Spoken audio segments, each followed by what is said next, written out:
Buenas noches a todos los que nos escuchan en Archivos del Terror.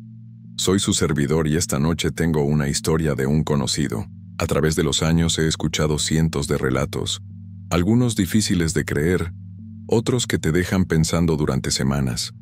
Pero esta historia en particular me ha quitado el sueño desde que la escuché por primera vez. Este es el testimonio directo de un hombre que trabajó en una maquiladora de Reynosa y que descubrió algo que nunca debió saber. Les advierto que lo que van a escuchar es perturbador, crudo y real, tal como me lo contaron, así que pónganse cómodos. Apaguen las luces si se atreven, y escuchemos juntos la historia de Javier Soto Ramírez. Mi nombre es Javier Soto Ramírez, tengo 32 años y soy originario de Matamoros, Tamaulipas. Toda mi vida he trabajado en maquiladoras.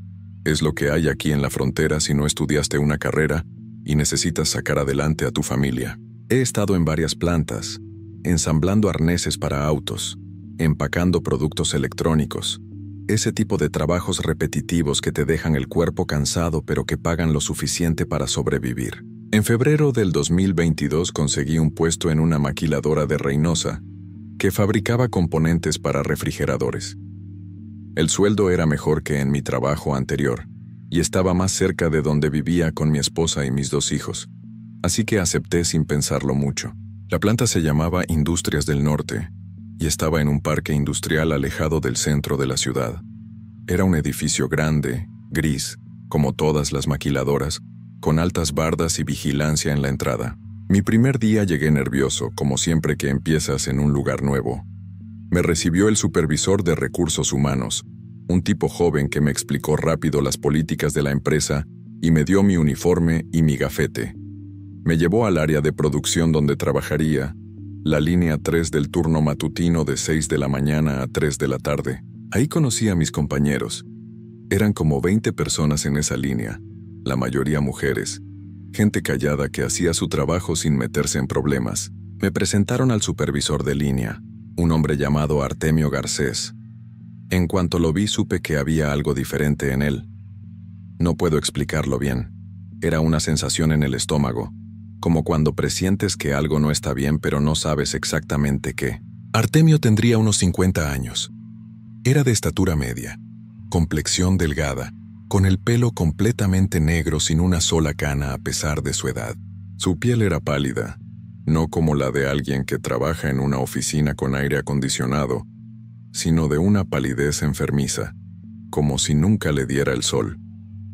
Pero lo que más me impactó fueron sus ojos. Eran oscuros, casi negros, y cuando te miraba sentías que veía más allá de ti, como si pudiera leer tus pensamientos o conocer tus secretos más guardados. Me saludó con un apretón de manos y su piel estaba fría, muy fría. Me dio la bienvenida con una voz suave, casi un susurro, y me asignó mi estación de trabajo. Durante esa primera semana traté de adaptarme al ritmo. El trabajo era sencillo pero monótono. Ensamblar las mismas piezas una y otra vez durante 8 horas. Lo raro era el ambiente. Nadie hablaba más de lo necesario. Durante los descansos la gente se iba rápido a la cafetería y regresaba sin socializar mucho. Yo intenté hacer conversación con algunos compañeros, pero todos me daban respuestas cortas y evitaban profundizar en cualquier tema. La única que fue un poco más abierta conmigo fue una señora llamada Estela. Tenía como 55 años y llevaba trabajando en esa planta desde que abrió, hace más de 10 años. Un día durante el almuerzo me senté junto a ella y le comenté que el ambiente se sentía tenso. Ella me miró nerviosa. Volteó para todos lados como asegurándose de que nadie nos escuchara, y me dijo en voz baja que este lugar no era como otras maquiladoras, que aquí pasaban cosas que era mejor no cuestionar. Le pregunté a qué se refería, pero ella negó con la cabeza y me dijo que lo descubriría yo solo si me quedaba el tiempo suficiente. Artemio era un supervisor extraño. A diferencia de otros jefes que he tenido, él no gritaba ni presionaba a la gente de forma obvia. Simplemente aparecía detrás de ti sin hacer ruido, como si se materializara de la nada, y te observaba trabajar. A veces pasaban horas sin verlo y de repente sentías su presencia, y ahí estaba, parado a unos metros, mirándote con esos ojos oscuros, Varios compañeros cometían errores cuando él estaba cerca, se ponían nerviosos, temblaban incluso. Yo traté de no darle importancia. Pensé que solo era un tipo raro y que la gente le tenía miedo porque era estricto, pero empecé a notar cosas que no cuadraban. Artemio nunca comía. Durante los descansos todos íbamos a la cafetería o sacábamos nuestro lonche, pero él se quedaba en la línea, caminando entre las estaciones vacías, revisando cosas que no necesitaban revisión. Tampoco lo vi nunca tomar agua ni café. Una vez lo vi desde lejos en el estacionamiento antes de que empezara el turno, y estaba parado junto a su auto, un sedán negro viejo, con los ojos cerrados y las manos extendidas hacia el cielo, moviendo los labios como si estuviera rezando o recitando algo. Cuando se dio cuenta de que lo observaba, abrió los ojos de golpe y me clavó la mirada. Yo me di la vuelta rápido y entré al edificio. Las cosas se pusieron más raras cuando empezaron los accidentes. En mi tercera semana, una compañera se lastimó la mano con una lámina. Fue un corte profundo y sangraba mucho. Todos nos asustamos, pero Artemio llegó calmado, casi indiferente. Tomó la mano de la mujer, la cubrió con su propia mano y le dijo algo en voz tan baja que nadie más pudo escuchar. La mujer dejó de gritar inmediatamente, sus ojos se pusieron vidriosos y se quedó quieta, como en trance. Artemio la llevó a la enfermería, y cuando volvió media hora después, la mujer venía con un vendaje pero actuaba normal. Demasiado normal para alguien que acababa de tener un accidente así. Le pregunté cómo estaba, y ella me miró confundida, como si no recordara bien qué había pasado. 2 semanas después, otro compañero se desmayó en su estación. El calor en la planta era intenso, y no era raro que alguien se sintiera mal, pero cuando cayó al piso, empezó a convulsionar. Artemio llegó antes que nadie, se arrodilló junto al hombre y puso su mano sobre su frente. Las convulsiones se detuvieron al instante. El compañero abrió los ojos, se levantó como si nada y volvió a su trabajo. Nadie llamó a una ambulancia, nadie hizo reportes. Fue como si no hubiera pasado nada. Yo empecé a hacer preguntas. Le pregunté a Estela qué sabía de Artemio, de dónde era, cuánto tiempo llevaba en la empresa. Ella se puso pálida y me suplicó que dejara las cosas así, que no me metiera en lo que no me importaba. Me dijo que otras personas habían hecho preguntas antes y que ya no trabajaban ahí, que se habían ido de forma repentina o habían desaparecido sin dar explicaciones. Le dije que no podía simplemente ignorar lo que estaba viendo, que algo no estaba bien. Ella empezó a llorar y me dijo que Artemio no era una persona normal, que había hecho cosas, que tenía un poder que no debería tener. Esa noche no pude dormir. Le conté a mi esposa lo que estaba pasando y ella me dijo que renunciara, que no valía la pena arriesgarme por un trabajo. Pero yo soy terco y además necesitábamos el dinero. Decidí investigar por mi cuenta. Busqué información sobre Artemio Garcés en internet, pero no encontré nada. Ni redes sociales, ni registros públicos. Nada. Era como si no existiera fuera de esa maquiladora. Hablé con el vigilante de la entrada, un señor mayor que llevaba años trabajando ahí. Le pregunté qué sabía de Artemio. El vigilante se puso serio y me dijo que ese hombre llevaba en la planta desde antes de que él llegara, más de 15 años. Le comenté que eso era raro porque Artemio no se veía tan viejo. El vigilante se encogió de hombros y me dijo que él tampoco entendía muchas cosas de este lugar, pero que había aprendido a no hacer preguntas. Decidí seguir a Artemio. Sé que suena como algo peligroso y estúpido, pero necesitaba saber. Una tarde me quedé en el estacionamiento después de mi turno, escondido detrás de unas camionetas, esperando a que él saliera. Artemio salió casi 1 hora después, cuando ya casi no había nadie. Se subió a su auto y manejó hacia el sur de la ciudad.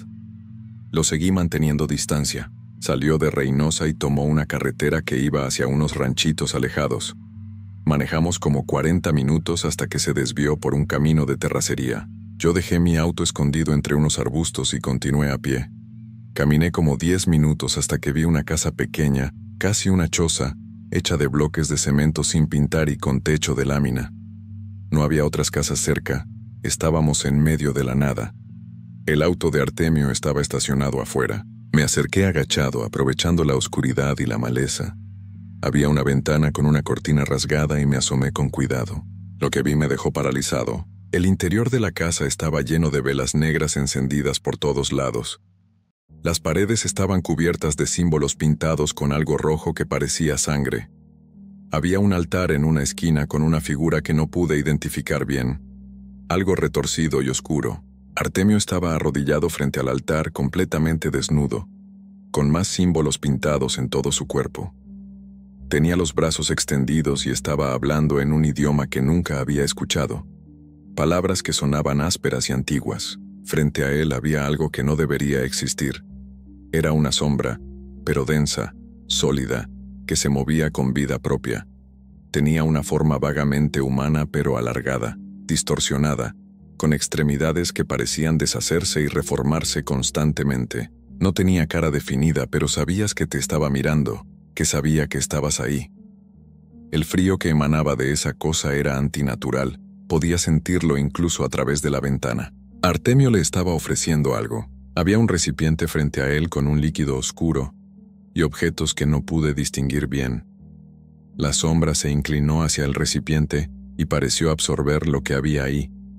Luego se elevó, creciendo hasta tocar el techo, y emitió un sonido que me hizo sangrar los oídos.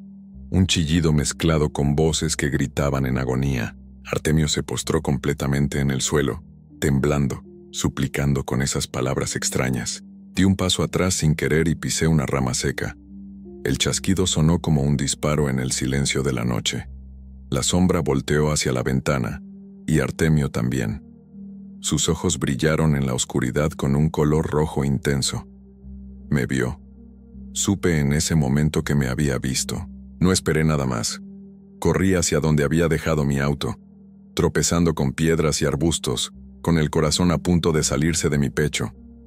Llegué al auto, arranqué y manejé lo más rápido que pude de regreso a la carretera. Durante todo el camino a casa seguí viendo por el retrovisor esperando ver su auto detrás de mí, pero nunca apareció.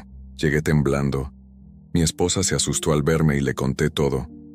Ella me suplicó que no volviera a esa maquiladora, que renunciara esa misma noche por teléfono. Pero yo sabía que no era tan simple. Había visto algo que no debía ver, y Artemio lo sabía. Al día siguiente llegué al trabajo tratando de actuar normal. Artemio no estaba cuando empezó el turno. Pensé que tal vez no vendría, que podría pasar el día sin verlo. Pero a media mañana apareció. Caminó directamente hacia mi estación, se detuvo a mi lado y sin mirarme me dijo en voz baja: «Te vi anoche, Javier. Viste cosas que no te corresponden». Me quedé helado. Él continuó: «Hay precios que pagar por la curiosidad. Hay pactos que deben respetarse». Le dije que no sabía de qué hablaba, tratando de sonar convincente, pero él solo sonrió. Fue la primera vez que lo vi sonreír y fue peor que cualquier grito. Su boca se abrió demasiado, mostrando dientes que parecían más afilados de lo normal. Me dijo que tenía hasta el final del día para irme y nunca volver, que si me quedaba o si hablaba con alguien sobre lo que había visto, las consecuencias serían permanentes. Durante el resto del turno traté de trabajar, pero mis manos temblaban.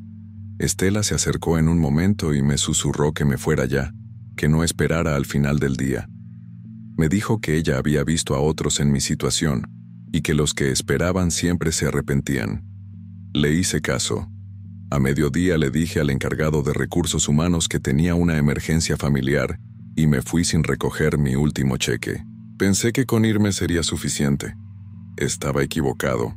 Esa noche no pasó nada, ni la siguiente. Empecé a pensar que tal vez Artemio solo quería asustarme, que con irme había sido suficiente. Busqué trabajo en otras maquiladoras, pero nadie me contrataba. Hacía las entrevistas. Todo parecía ir bien. Y luego me llamaban para decirme que habían decidido contratar a alguien más. Pasó 3 veces seguidas. La cuarta vez el encargado de recursos humanos me dijo algo extraño antes de que me fuera. «Recibimos una llamada de tu anterior trabajo. No podemos contratarte». Cuando le pregunté qué les habían dicho, solo negó con la cabeza y me pidió que me retirara. Mi esposa consiguió un trabajo de medio tiempo limpiando casas. para cubrir los gastos mientras yo seguía buscando. Le dije que todo estaba bien, que pronto encontraría algo, pero por dentro sabía que Artemio me había marcado de alguna forma. No era solo que no pudiera conseguir trabajo, era que las cosas a mi alrededor empezaron a descomponerse. Nuestro refrigerador dejó de funcionar sin razón aparente. El mecánico dijo que era como si algo hubiera quemado todos los circuitos desde adentro. La semana siguiente se descompuso la lavadora, luego el calentador de agua. Mi auto empezó a fallar. El motor hacía ruidos que ningún mecánico podía explicar. Gastamos todos nuestros ahorros en reparaciones, pero las cosas seguían descomponiéndose. Mi hijo menor, Daniel, que tenía 6 años, empezó a tener pesadillas. Se despertaba gritando en las noches diciendo que había un señor parado junto a su cama. Un señor delgado con ojos oscuros, que solo lo miraba sin decir nada. Yo le decía que eran solo sueños, pero por dentro me llenaba de terror. Una noche entré a su cuarto porque lo escuché llorar y la ventana estaba abierta. Yo la había cerrado con seguro antes de acostar a los niños. En el alféizar había una marca negra, como una quemadura en forma de mano. Traté de hablar con alguien sobre lo que estaba pasando. Fui con un sacerdote de la iglesia del barrio y le conté todo. Me escuchó en silencio. Y cuando terminé me dijo que rezaría por mí, pero que había cosas con las que la iglesia no podía ayudar. Cosas que venían de prácticas muy oscuras y que requerían algo más que oraciones. Me recomendó a una mujer que vivía en las afueras de Matamoros. Una curandera que supuestamente sabía de estas cosas. Fui a verla. Se llamaba Doña Remedios y vivía en una casa pequeña llena de veladoras e imágenes de santos. Le conté mi historia, y ella fue la primera persona que no me vio como si estuviera loco. Me dijo que conocía casos como el mío, que había gente que hacía pactos con entidades antiguas a cambio de poder, longevidad, control sobre otros. Me explicó que Artemio probablemente había vendido su alma hace décadas, y que el precio era alimentar constantemente a la entidad con la que había hecho el trato. Energía vital, sufrimiento, miedo, eso era lo que esas cosas consumían. Le pregunté qué podía hacer. Ella preparó una limpia con hierbas y huevo. Rezó sobre mí durante más de 1 hora. Cuando terminó me miró con tristeza y me dijo que la marca que llevaba era fuerte, muy fuerte. Había sido puesta por alguien con mucho conocimiento y mucho tiempo practicando estas cosas oscuras. Me dio amuletos para mis hijos y mi esposa. Me dijo que los protegerían un poco, pero que la marca principal era sobre mí. Me advirtió que tendría que buscar más ayuda, que ella sola no podría romper algo tan poderoso. Las semanas siguientes fueron una tortura lenta. Empecé a enfermarme. Primero fueron dolores de cabeza constantes que ninguna medicina quitaba. Luego empecé a perder peso sin razón, aunque comía normal. Mi piel se puso pálida y aparecieron manchas oscuras en mi pecho y brazos como moretones que no sanaban. Los doctores me hicieron estudios, pero no encontraban nada malo. Todo salía normal en los análisis. Uno de los médicos me sugirió que viera a un psiquiatra, que tal vez era estrés o ansiedad. Mi esposa empezó a tenerme miedo. No lo decía directamente, pero yo lo notaba en cómo me miraba, en cómo evitaba tocarme, en cómo se aseguraba de que los niños no estuvieran solos conmigo. Una noche la escuché llorando en la cocina hablando por teléfono con su hermana. Le decía que yo había cambiado, que a veces me veía y no reconocía a la persona con la que se había casado, que mis ojos se veían diferentes, más oscuros. Intenté conseguir ayuda de otras personas. Fui con más curanderos, con un grupo de oración de una iglesia cristiana, incluso con un brujo que cobraba mucho dinero y que me prometió quitarme la maldición. Nada funcionó. El brujo me hizo un ritual complicado y al día siguiente apareció en las noticias. Lo encontraron en su casa en circunstancias extrañas. La gente del vecindario decía que su cara tenía una expresión de terror absoluto y que había arañazos en las paredes como si hubiera tratado de escapar de algo. Después de eso me dio miedo buscar más ayuda. No quería que más gente saliera lastimada por mi culpa. Traté de volver a Industrias del Norte. Pensé que si iba y le pedía perdón a Artemio, si le suplicaba que me dejara en paz, tal vez llegaríamos a un acuerdo.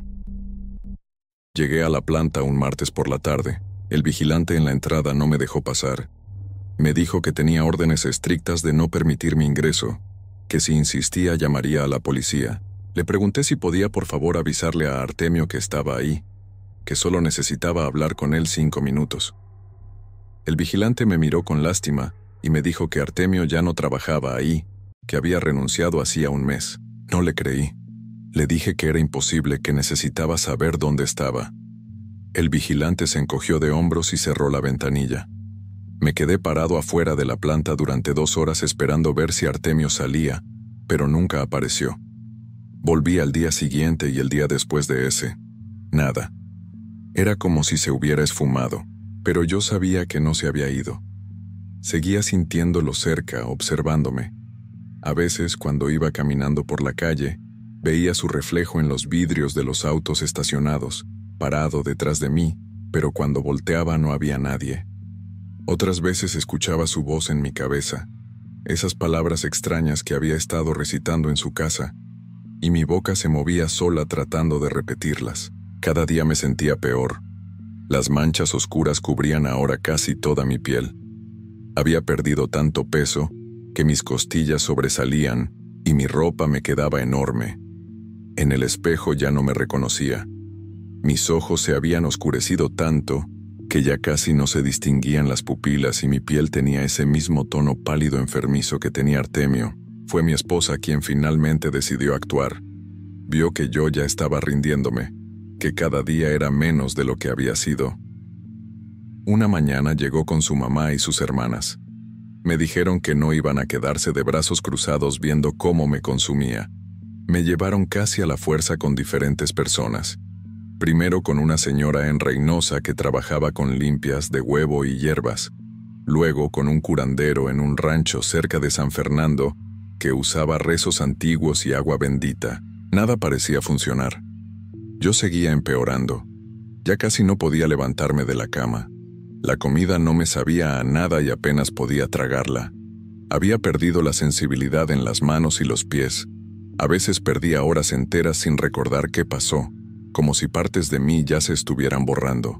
Mi suegra fue la que encontró a la última persona. Una mujer que vivía en las montañas cerca de Ciudad Victoria. Alguien que, según decían, sabía de trabajos muy oscuros y cómo deshacerlos. Era difícil llegar hasta ella. Vivía en un lugar remoto al que solo se podía acceder por caminos de terracería. Mi esposa y mi suegra me llevaron en el carro.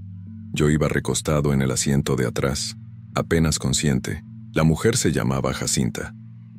Era mayor, con el cabello completamente blanco y ojos que te veían de una forma que te hacía sentir que sabía exactamente por lo que estabas pasando.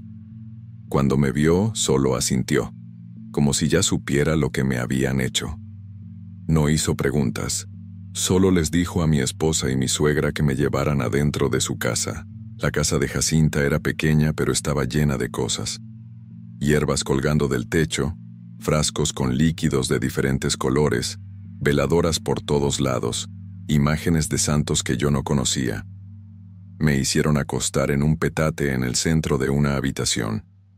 Jacinta empezó a preparar cosas mezclando hierbas en un recipiente de barro, prendiendo copal y otras plantas que llenaron la habitación de humo espeso. Mi esposa y mi suegra se quedaron en una esquina, tomadas de la mano, viendo todo con miedo pero sin irse. Jacinta se arrodilló junto a mí y empezó a rezar. No eran oraciones normales, eran palabras en un idioma que sonaba antiguo, mezcladas con español. Pasó sus manos sobre mi cuerpo sin tocarme, como sintiendo algo que yo no podía ver. «Está muy adentro», dijo finalmente. «Lleva meses alimentándose de ti, pero todavía estás aquí. Todavía hay suficiente de ti para pelear». Me roció con el agua que había preparado. Ardía. No como agua caliente, sino como si cada gota estuviera quemando algo invisible en mi piel. Grité. Mi esposa quiso acercarse, pero Jacinta le hizo una seña de que se quedara donde estaba. «Tiene que doler», dijo Jacinta. «El dolor es lo que lo va a sacar». Siguió rezando cada vez más fuerte, cada vez más rápido. El humo en la habitación se volvió tan denso que apenas podía ver. Sentí como si algo dentro de mí se estuviera retorciendo, algo que no quería salir, que se estaba aferrando a mis órganos, a mis huesos. Jacinta puso sus manos sobre mi pecho y presionó con fuerza. «Fuera», gritó. «Esta alma no te pertenece, fuera». El dolor se intensificó. Era como si me estuvieran arrancando algo desde adentro. Grité hasta quedarme sin voz. Y entonces sentí que algo subía por mi garganta, algo espeso, viscoso, que me asfixiaba. Traté de respirar, pero no podía. Jacinta me volteó de lado y me golpeó la espalda con fuerza. «Sácalo», me ordenó. «Tienes que sacarlo tú mismo, vomítalo». No sé cómo lo hice, pero mi cuerpo obedeció. Empecé a vomitar. Pero no era comida ni bilis. Era algo negro, espeso como aceite, pero con una textura que no puedo describir. Salió y salió, más de lo que parecía posible que cupiera dentro de mí. Caía al piso formando un charco que se movía solo, como si estuviera vivo. Jacinta agarró un frasco con sal y lo roció sobre ese líquido negro. En el momento en que la sal lo tocó, el líquido empezó a humear, a sisear como si se estuviera quemando, y luego simplemente se evaporó, dejando solo unas manchas oscuras en el piso. Me quedé ahí tirado, temblando, sin fuerzas pero sintiéndome diferente, más ligero, como si algo que había estado presionando mi pecho durante meses finalmente se hubiera ido. Respiré profundo, y por primera vez en mucho tiempo, el aire entró completo a mis pulmones. «Ya está», dijo Jacinta limpiándose el sudor de la frente. «Ya salió. Pero te dejó débil. Vas a necesitar tiempo para recuperarte». Mi esposa corrió hacia mí y me abrazó llorando. Mi suegra también lloraba, rezando en voz baja agradeciendo. Jacinta nos dijo que me quedara ahí un rato más, que necesitaba hacer una limpieza final para asegurarse de que no quedara nada. Me roció con más agua preparada. Pasó humo de copal por todo mi cuerpo. Rezó durante lo que pareció horas. Cuando terminó me ayudó a sentarme y me dio un té amargo que me hizo tomar completo. «Vas a estar bien», me dijo. «Pero nunca olvides lo que viste. Nunca te acerques a ese hombre otra vez. Nunca hables de él por su nombre completo. Y si alguna vez vuelves a sentir su presencia, vienes inmediatamente conmigo». Le prometí que lo haría.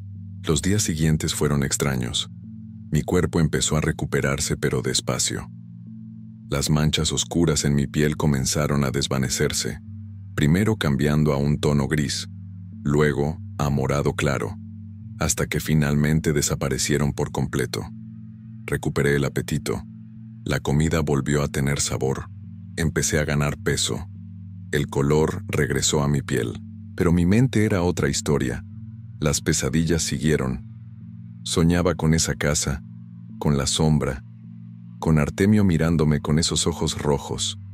Me despertaba sudando, con el corazón acelerado, convencido de que él estaba ahí en mi cuarto.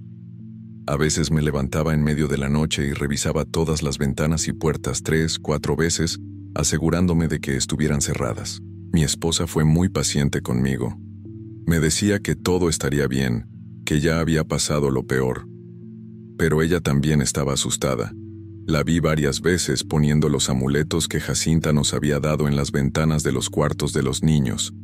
La escuché rezar más de lo que lo hacía antes. Pasaron 2 meses antes de que me sintiera lo suficientemente bien para buscar trabajo otra vez.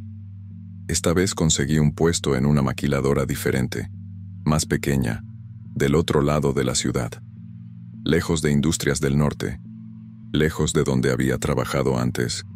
Acepté un sueldo más bajo con tal de no tener que acercarme a esa zona. Han pasado casi 2 años desde todo esto. Físicamente estoy bien. Volví a mi peso normal. Las manchas nunca regresaron.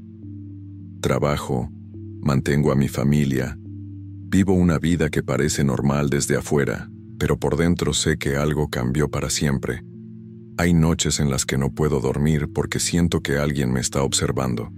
No veo a nadie, no escucho nada, pero la sensación está ahí, pesada, constante. A veces, cuando manejo solo por la noche, veo un auto negro en el retrovisor que se mantiene a la misma distancia sin importar qué tan rápido o lento maneje.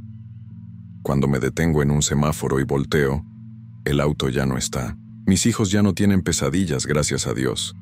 Pero Daniel, mi hijo menor, A veces me pregunta si el señor de sus sueños era real. Yo le digo que no, que solo fue su imaginación. Pero él me mira de una forma que me hace pensar que sabe que le estoy mintiendo. Nunca he vuelto cerca de esa zona de Reynosa donde estaba la maquiladora. Ni siquiera paso por ahí cuando tengo que ir a esa ciudad. Doy la vuelta completa con tal de no acercarme. Una vez mi esposa me preguntó por qué hacía eso, y yo simplemente le dije que prefería ese camino. Ella no insistió. Creo que ella también prefiere no hablar del tema. Le pregunté a Jacinta en una de las veces que volví a verla para una limpieza de mantenimiento si algún día dejaría de sentir miedo. Ella me miró con esos ojos que saben demasiado y me dijo que el miedo nunca se va completamente cuando has visto lo que yo vi. Me explicó que algunas cosas te marcan de formas que van más allá de lo físico, que aunque la maldición se rompió, la memoria de lo que pasó siempre estaría ahí. Me dijo que es el precio de haber sobrevivido, que muchos en mi situación no tuvieron tanta suerte, que mi familia peleó por mí cuando yo ya me había rendido, y que eso fue lo que hizo la diferencia, pero que siempre iba a cargar con el recuerdo, con el conocimiento de que hay cosas ahí afuera que la mayoría de la gente nunca ve, cosas que es mejor no ver. Intento vivir normal. Me levanto temprano, voy al trabajo, juego con mis hijos, ceno con mi esposa, pero siempre hay una parte de mí que está alerta, que observa las sombras en las esquinas, que se tensa cuando alguien se para detrás de mí sin hacer ruido, que evita ciertos lugares sin razón aparente. A veces me pregunto qué habría pasado si nunca hubiera seguido a Artemio esa noche, si simplemente hubiera hecho mi trabajo como todos los demás, sin hacer preguntas, sin meterme en lo que no me importaba. Tal vez seguiría trabajando ahí. Tal vez todo sería más fácil, pero entonces recuerdo a Estela, a mis otros compañeros, todos viviendo con miedo, todos atrapados ahí sin atreverse a irse porque sabían lo que pasaba con los que hacían preguntas. Y me doy cuenta de que aunque lo que me pasó fue terrible, al menos logré salir. Al menos estoy aquí con mi familia vivo. No sé qué pasó con Artemio. No sé si sigue por ahí en otra maquiladora con otro nombre, haciendo lo mismo. No sé si la entidad con la que hizo ese pacto lo sigue protegiendo o si eventualmente ella también le cobrará su deuda. No quiero saberlo. Lo único que sé es que hay personas en este mundo que no son lo que parecen, que han tocado cosas oscuras, antiguas, que les han dado poderes que nadie debería tener, y que esas personas están entre nosotros, viviendo vidas aparentemente normales, pero alimentándose de formas que no podemos imaginar. Por eso cuento esta historia. No para asustar, sino para advertir, para que sepan que estas cosas existen, que hay trabajos, lugares, situaciones donde algo no está bien pero no puedes identificar exactamente qué es. Y cuando sientan eso, cuando su instinto les diga que algo está mal, háganle caso. No sean curiosos como lo fui yo. No traten de investigar, simplemente aléjense, porque una vez que ves lo que no debes ver, una vez que cruzas esa línea, ya no hay forma de volver a ser completamente quien eras antes. Puedes sobrevivir, sí, puedes recuperarte, pero siempre cargarás con eso. Siempre sabrás que hay cosas ahí afuera esperando, observando, hambrientas, y esa sensación nunca se va. Yo sobreviví, pero la parte de mí que era inocente, que no creía en estas cosas, esa parte se quedó en esa casa cuando vi lo que vi, y nunca la voy a recuperar. Vivo con eso cada día, y viviré con eso por el resto de mi vida. Esto fue todo por esta noche en Archivos del Terror. Agradezco a Javier por compartir su historia. Espero que todos ustedes tomen sus palabras en serio. A veces la curiosidad tiene un precio muy alto, y algunas marcas, aunque puedas sobrevivir a ellas, nunca desaparecen por completo. Cuídense ahí afuera. Y recuerden, no todas las personas que conocen son lo que parecen. Hasta la próxima.